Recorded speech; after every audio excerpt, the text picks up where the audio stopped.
Bismillahirrahmanirrahim. On va continuer ce chapitre 3 qu'on va terminer par une dernière séance. Alors d'abord je vais commencer par un rappel. C'était un contrôle par retour d'état, c'est-à-dire c'est ce qu'ils appellent le placement de pôle. Et c'était un travail en aval, c'est-à-dire de l'entrée et je vais vers la sortie. J'ai mon vecteur d'état au milieu, voici mon entrée et voici la sortie Y. Donc, et on a vu que pour déterminer ce fameux K, qui est la matrice de régulation, j'avais deux formules. La formule qui utilise la définition et la formule qui utilise la formule d'Ackermann. Voilà la formule qui permet de trouver mon élément K en le comparant avec les pôles désirés. C'est-à-dire, je désire améliorer la dynamique de mon système. Donc, je vais chercher une matrice K afin qui me permet de réguler mon système. La deuxième formule qu'on a vue, ça c'est la définition. La deuxième formule, c'est la formule, je vous dis, d'Ackermann, qui est basée sur, voilà la matrice K que je cherche. 0, 0, 0, 1, je m'arrête suivant l'ordre de mon système. 2, je m'arrête à 2, 3 à 3, etc. La matrice de régulation, de contrôle, moins 1. Et c'est pour cette raison qu'on exige, je ne peux réguler mon système avec la matrice K que si mon système est contrôlable pour pouvoir inverser cette matrice. Sinon, je ne peux pas avoir cet élément-là. Et de là, je ne peux pas réguler. Donc, ça, c'est les éléments nécessaires pour, dans le chapitre 2, qui était la régularisation par un placement de pôle qui améliore la dynamique de mon système. Et on a traité deux exemples là-dessus qui me permettent de trouver cette matrice K. Je vais passer à la même chose, à la même question qui est la régulation, mais en amont. Qu'est-ce qu'on entend par en amont? C'est-à-dire connaissant mon entrée et ma sortie, mais je n'arrive pas à estimer ou évaluer ou mesurer certaines coordonnées de mon vecteur X. En général, certains éléments de mon vecteur d'état X, continu ou discret, XK, sont inaccessibles, donc non mesurables. Pour cela, on a besoin d'un estimateur, dans le cas discret, L. Alors, on a vu que le cas précédent, K, est une matrice ligne, celle-ci est une matrice colonne, L1, L2, etc., Ln. Ou observateur, le cas continu. Hein, ça, c'est une appellation, c'est le jargon. On dit estimateur si on est en train de parler de cas discret, et on dit observateur dans le cas continu. Pour cela, ayant défini les pôles de performance, j'ai choisi des pôles qui permettent d'améliorer la dynamique de mon système par le placement de pôles, soit par exemple lambda 1 étoile, lambda 2, etc. Les pôles désirés dans le cas continu, ou je mets tilde dans le cas discret, les pôles que je désire. Pour calculer l'observateur L ou l'estimateur LD, je mets un petit D ici pour dire discret, on utilise deux méthodes, de la même manière que K. Alors la première méthode, c'est le déterminant de PI moins, regardez ici, A moins LC. Dans le cas de K, c'était BK. Ici, c'est LC. Pourquoi? Pour pouvoir avoir une matrice. J'ai ici une différence de deux éléments. Je ne peux faire de différence que si j'ai deux éléments de même nature. Ça, c'est une matrice carrée. Je dois avoir ici une matrice carrée. Ça va me donner le polynôme caractéristique désiré. Ça, c'est la première méthode, la même que j'ai fait le calcul de K. La deuxième formule, de la même manière, j'ai une formule d'Ackermann.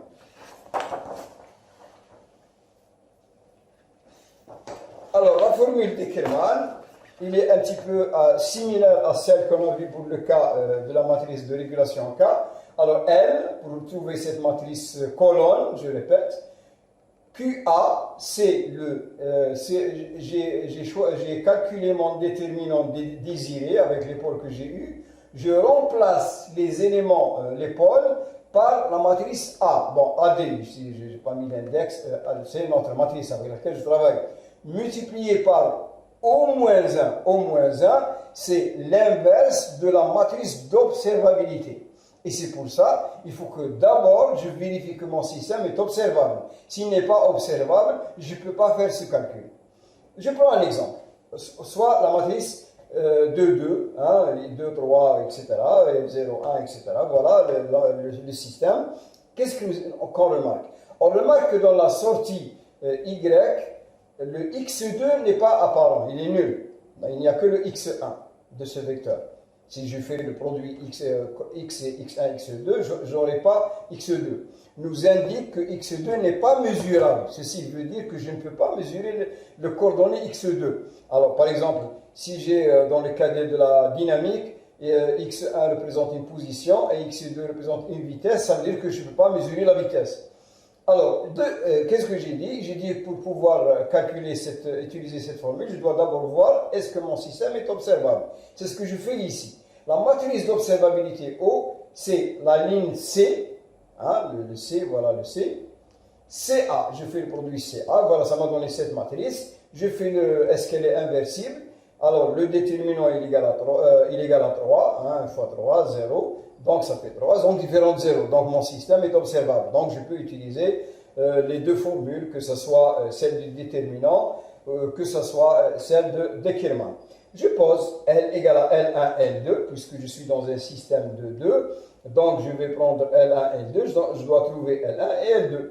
J'utilise la première formule, déterminant de PI moins A, LC égale P au carré plus, etc. Je vous laisse le soin de faire ce travail matriciel, on s'est habitué à ça. Ça va donner ce polynôme-là. Donc, par identification, je désire le polynôme suivant. P au carré, comment j'ai trouvé ce polynôme? On m'a demandé améliorer votre système en ayant un coefficient d'amortissement 0,8 et une pulsation naturelle de 10. Ces deux éléments-là m'ont donné ce polynôme, P au carré, vous êtes habitué à le faire, même en TP, de P au carré, 2 xi oméga n, P plus 1 oméga n au carré. J'ai remplacé les valeurs, j'aurai P au carré plus 16P plus P. J'identifie ce polynôme désiré, c'est ce que je désire, avec le polynôme calculé avec le déterminant, et j'aurai L moins 1, L moins 1 moins 6 égale à 16, etc. Donc j'en ai déduit par calcul de ce système à deux inconnus. L1 va être égal à 22 et L2 est égal à 59.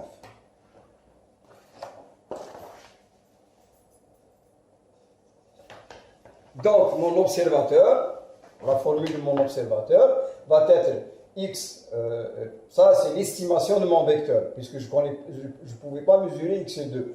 A, x chapeau, plus BU, L, Y, moins CX chapeau. Je fais le calcul et j'aurai tout ça. La deuxième méthode, je vais voir est-ce que je vais trouver les mêmes résultats. La formule Deckermann. Je vous demande de faire ces calculs. Si je les donne un petit peu compressés, c'est pour vous obliger à manipuler ces formules Deckermann de la définition.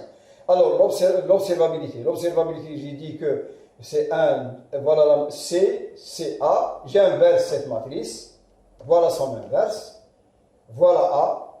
Donc, voilà mon polynôme désiré. Et je fais mon calcul. Alors, L égale à Q A. Je remplace mon lambda. Ce lambda-là, le P, ici il est un P, je suis dans le domaine fréquentiel, je le remplace par la matrice A. Voilà la matrice A. A au carré, plus 16 fois A, plus 100 fois l'identité. N'oubliez pas ici, si vous êtes en train de travailler en matrice, vous devez prendre une matrice identité ici, I. Je fais mon calcul et je trouve le même résultat. Je vous laisse le soin de faire ce calcul de A au carré, 16 fois A, plus 100 fois I. Et vous aurez votre élément qui est le même résultat tel qu'on a trouvé précédemment. L1 égale à 22 et L2 est égal à 59. Résultat identique. Alors, cas discret. Le cas B, le cas discret A, ça c'est la matrice de transition. On est habitué à le faire. Hein, ça c'est pour pouvoir avoir passer du continu. Qu'est-ce que j'ai fait ici? Je suis en train de faire. Je suis en train de passer de ce système continu, A égale à 2, 3, etc., à le cas discret. Et je vous dis, pour trouver le cas discret, je prends si je prends une période d'échantillonnage de 0,1, je n'ai qu'à remplacer dans ma matrice de transition le temps par 0,1. Voilà le calcul tout fait. Le premier élément, ça c'est la matrice AD, etc. 0,14 moins 0,14, 1,48.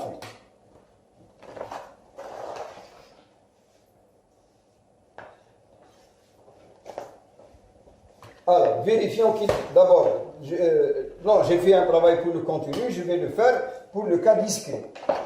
Alors, j'ai fait mon calcul, au moins 1, c'est la même formule, c'est C, C c'est le même, puisque j'ai dit que le cas continu et le cas discret, ils ont la même matrice C, 1, 0. Je fais mon calcul, LC, hein, A moins LC, voilà. Donc l'inverse, c'est L, LC, donc j'aurai l'inverse de cette matrice, voilà, polynôme initial, ça c'est initial sans la matrice L, hein, Z1, j'ai trouvé Z1 et Z2. Alors qu'est-ce qu'on constate? On constate que mon système est instable initialement. Pourquoi il est instable?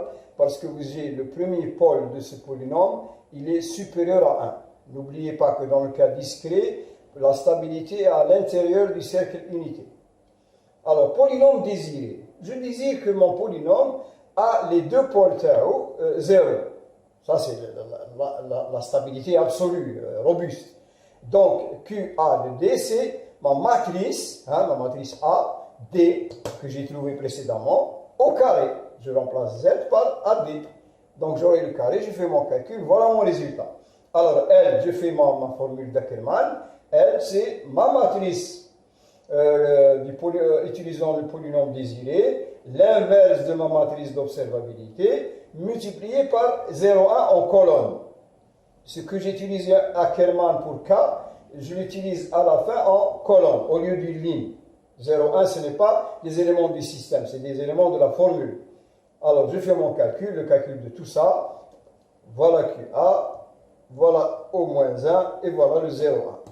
Mon calcul fait 2,35, 15,28.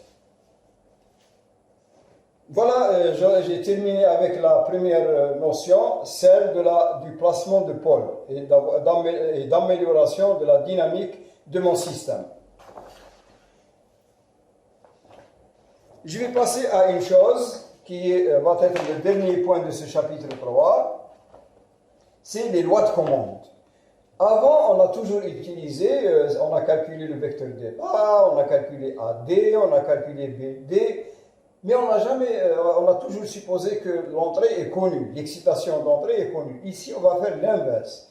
On veut un vecteur d'état bien défini. Quelle est l'entrée U qui me permet d'avoir ce vecteur d'état désiré? Donc, la formule de Kalman. Kalman a travaillé sur ce sujet-là. Alors, soit C, comme d'habitude, c'est la matrice de contrôlabilité, avec le déterminant différent de 0, parce que je vais l'inverser, là voilà. Donc, j'ai besoin que le système soit contrôlable. Voilà la formule.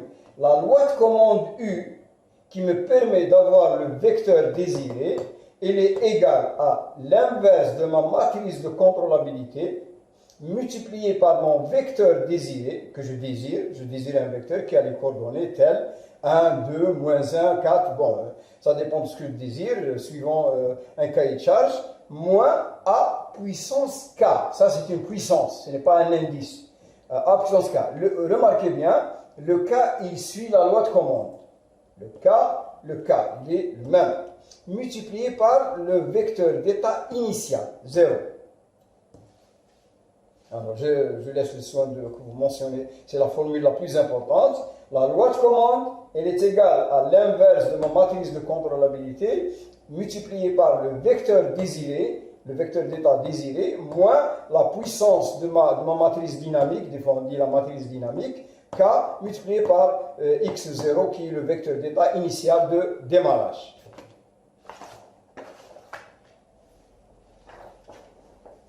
Pour illustrer ce que j'étais en train de dire, prenons un exemple. Voilà un exemple, hein, xk plus 1 égale 0. N'oubliez ici, je suis dans le cas discret, hein, k plus 1, ce n'est pas la dérivée. 0, 0, 9, 0, 1, 0, 74, XK, voilà B, D et UK. Et je désire avoir un vecteur d'état X2 qui a 0,7 et 0,4. Si je fais un indice, vous pouvez le vérifier, vous pouvez l'échelon par exemple, vous prenez l'échelon, vous n'aurez pas à avoir ces valeurs-là. Et moi, je veux avoir ces valeurs-là. Ils sont définis à partir d'un cahier de charge ou à partir d'une condition de dynamique. Alors, contrôlabilité d'abord. Je dis que le système doit être d'abord contrôlable. Contrôlabilité, ça veut dire B, voilà, le B, le fameux B, là, il est là.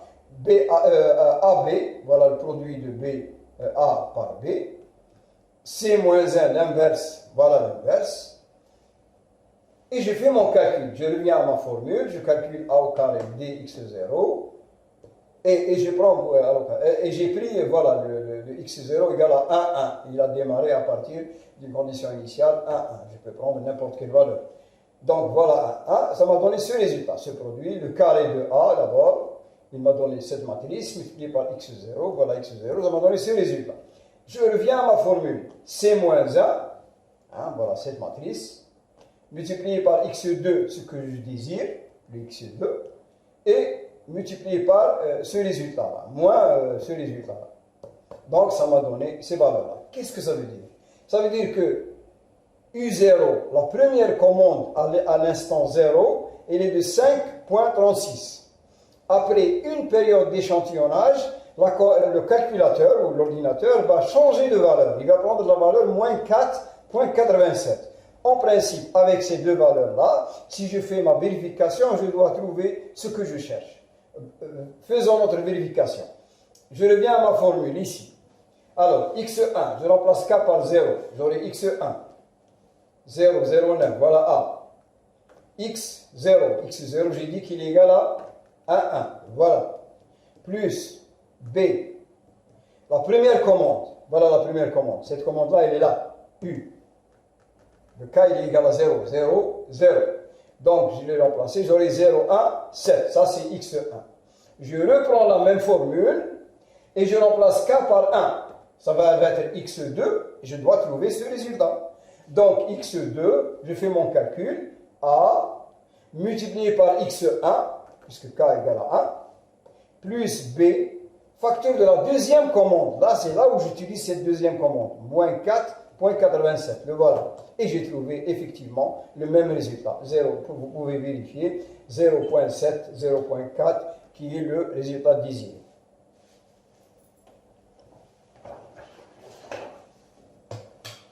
Alors, une dernière notion pour clôturer ce chapitre, on appelle la réponse pile. Qu'est-ce que ça veut dire la réponse pile? C'est le cas particulier de la forme générale. On a vu une formule générale de Kalman, voilà, je l'ai réécrite ici. Je désire que mon vecteur d'état soit nul. Pourquoi il soit nul?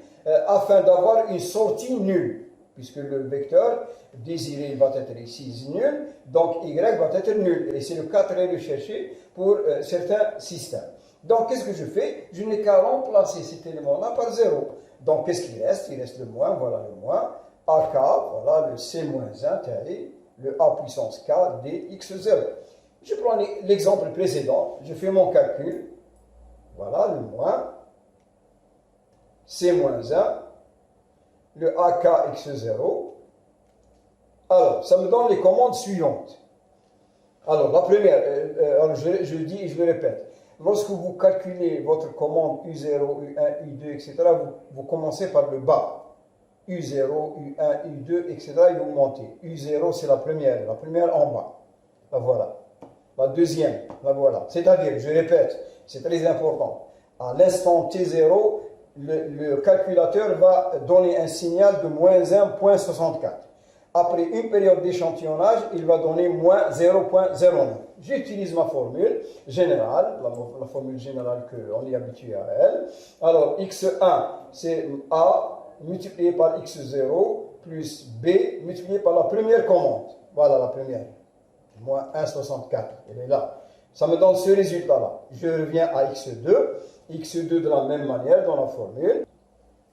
Alors je reprends, donc je désire avoir une réponse pile, ça veut dire x0 nul, le vecteur d'état désiré il est nul. Donc j'ai pris u0, a, voilà, c moins 1, a moins, c moins 1.